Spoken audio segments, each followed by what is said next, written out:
Hey guys, it's me Jenna and welcome to this Saturday's video. So if you've been keeping up with the news lately, or actually as long as you haven't been living under a rock, then you've probably heard all about the coronavirus, who it's affecting, what states and countries have it, etc. Recently, my state, Ohio, was infected, and because of it, our governor has closed school for 3 weeks. One of those weeks was our spring break anyway, but still, 3 weeks! However, we are not fully free from school.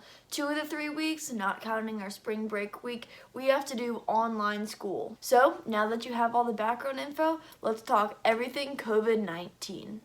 As of the whole coronavirus in America thing, the grocery stores have been stripped bare. It looks like people are preparing for an apocalypse. The hand sanitizer and toilet paper crises are getting so out of hand. Just look how bare the shelves are. But there are also so many other products that people are buying in such large quantities. Clorox wipes, tissues, bananas, meat, frozen pizzas, the list goes on. I understand that people want to stock up on things that they fear they might run out of during quarantine with their whole family at home, but you don't have to buy everything around you. Like, it looks like people are preparing for a hurricane. When it comes to getting these supplies from the grocery stores, some people are going in full savage mode. This might be a little extreme, but they box each other out to get the toilet paper. They play tug of war over the hand sanitizer bottle. They cut in front of people in the checkout lines. They try to buy more than 3 bottles of hand sanitizer even when they're only allowed 3.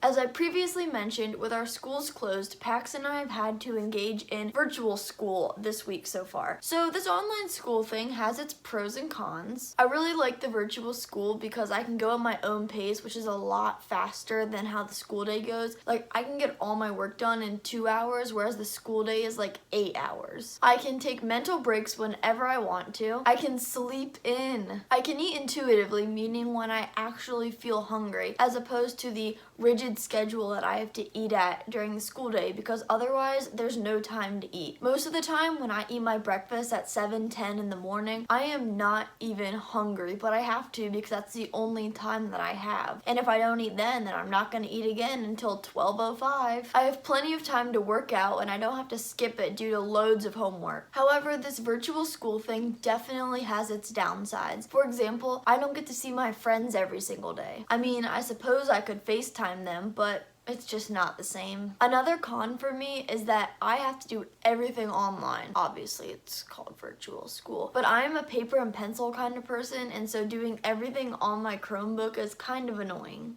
With no sports, so many kids are dying of boredom. Unfortunately, my volleyball practices and tournaments got canceled for the next 3 weeks, and they're probably going to get canceled even longer after that. When you think about it, volleyball is actually one of the most virus-prone sports. So it goes like this. So the passer on your team is sick. She coughs into her elbow, and then she passes the ball with the inside of that elbow that she just coughed into. So the ball is touched to the inside of her elbow, and then that ball with the virus germs on it goes into the setter's hands. The setter then sets the ball, and then the hitter goes with her hand and hits it. So then the setter and the hitter both got the germs on their hands. So then they start touching their face, and before you know it, they have the virus too. And it just goes around the entire team. And it's all thanks to that one back row player. Thanks, DS.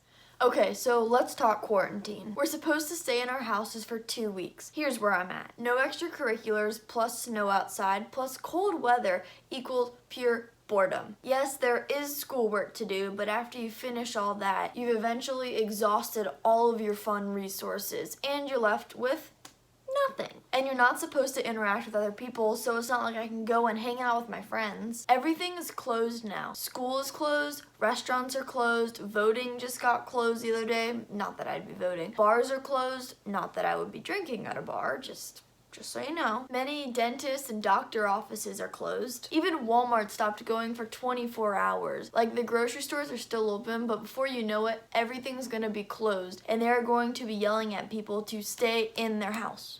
Ah, yes, hygiene. I know that I am not the best at proper hygiene. But honestly, who washes their hands for 2 plays of happy birthday to you? That's like 20 seconds of my life. Like 5 times a day. Well, I think I use the bathroom more than that. But still, 20 seconds! My life is too busy to be washing my hands for 20 seconds. Ain't nobody got time for that. But I guess it just takes one virus like this to teach Americans how to properly wash their hands, use hand sanitizer, and sterilize every single surface. They also recommend you to not touch your face. That's kind of a problem for me because during the school day, I always support my head by my hand. So I'm like always constantly touching my face throughout the school day. So I really need to improve on that. But there's actually devices now that it's like a bracelet, I think, and it tells you how many times you've touched your face throughout the day. You know, I could really use one of those.